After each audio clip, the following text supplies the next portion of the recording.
മലയാള രുചിയിലേക്ക് എല്ലാവർക്കും സ്വാഗതം. ഇന്ന് നല്ലൊരു ദോശയുടെ റെസിപ്പിയാണ് സെറ്റ് ദോശ. സാധാരണ ദോശയിൽ നിന്നുള്ള വ്യത്യാസം ഇതിൽ അരിയുടെ അതേ അളവിൽ അവല് കൂടി ചേർക്കുന്നുണ്ട്. നല്ല സോഫ്റ്റ് ആയിട്ടുള്ള ഒരു ദോശയാണ്. അതുമാത്രമല്ല, ഇത് ചുട്ടു വെച്ച് കഴിഞ്ഞാൽ ഏറെ സമയം ഇതിങ്ങനെ നല്ല സോഫ്റ്റായിട്ട് തന്നെ ഇരിക്കും. സ്കൂളിലൊക്കെ കുട്ടികൾക്കൊക്കെ കൊടുത്തു വിടാനൊക്കെ ആണെങ്കിലും നല്ലൊരു ദോശയാണിത്. നിങ്ങൾ ആദ്യമായിട്ടാണ് ഈ ചാനൽ കാണുന്നതെങ്കിൽ സബ്സ്ക്രൈബ് ചെയ്യാൻ മറക്കല്ലേ. സെറ്റ് ദോശ ഉണ്ടാക്കാൻ വേണ്ടിയിട്ട് ആദ്യം 1/2 കപ്പ് ഉഴുന്നാണ് വേണ്ടത്. 1/2 കപ്പ് ഉഴുന്നും 1/4 ടീസ്പൂൺ ഉലുവയും കൂടി നന്നായിട്ടൊന്ന് കഴുകി 2 മണിക്കൂർ വെള്ളത്തിൽ കുതിർത്ത് വെക്കണം.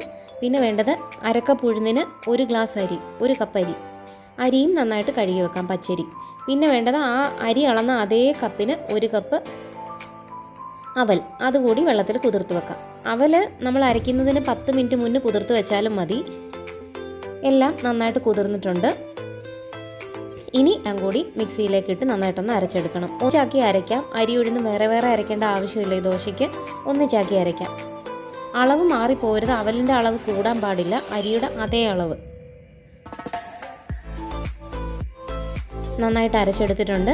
അപ്പം അതിന് 8 മുതൽ 10 മണിക്കൂർ വരെ പുളിച്ചു പൊങ്ങാനായിട്ട് മാറ്റി വെക്കാം.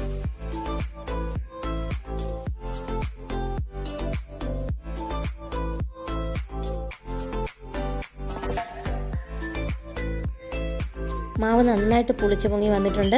ഇനി ഇതിലേക്ക് ആവശ്യത്തിനുള്ള ഉപ്പ് ചേർത്ത് കൊടുക്കാം.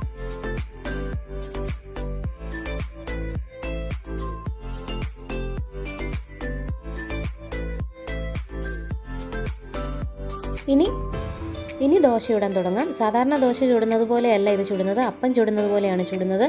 ദോശ ഒരല്പം കനത്തിൽ തന്നെ പരത്തി കൊടുക്കണം. ഒരുപാടങ്ങ് പരത്തരുത്, തിന്നാക്കരുത്. അല്പം കനത്തിൽ പരത്താം. ഒരല്പം നെയ്യ് അല്ലെങ്കിൽ നല്ലെണ്ണയായാലും നല്ലൊരു മണമൊക്കെ കിട്ടും. നല്ലെണ്ണയായാലും കുഴപ്പമില്ല. അതുകൂടി ഇട്ടതിന് ശേഷം അടച്ചു വെച്ച് വേണം വേവിക്കാൻ. ഈ ദോശ മറിച്ചിടില്ല, അടച്ചു വെച്ചിട്ട് വേണം വേവിക്കാൻ. ഇങ്ങനെ ബബിൾസ് വരാൻ തുടങ്ങുമ്പോൾ ഇത് അടച്ചു വെക്കാം. ഈ ദോശ ആയിട്ടുണ്ട്. നല്ല സോഫ്റ്റാണ് ഈ ദോശ.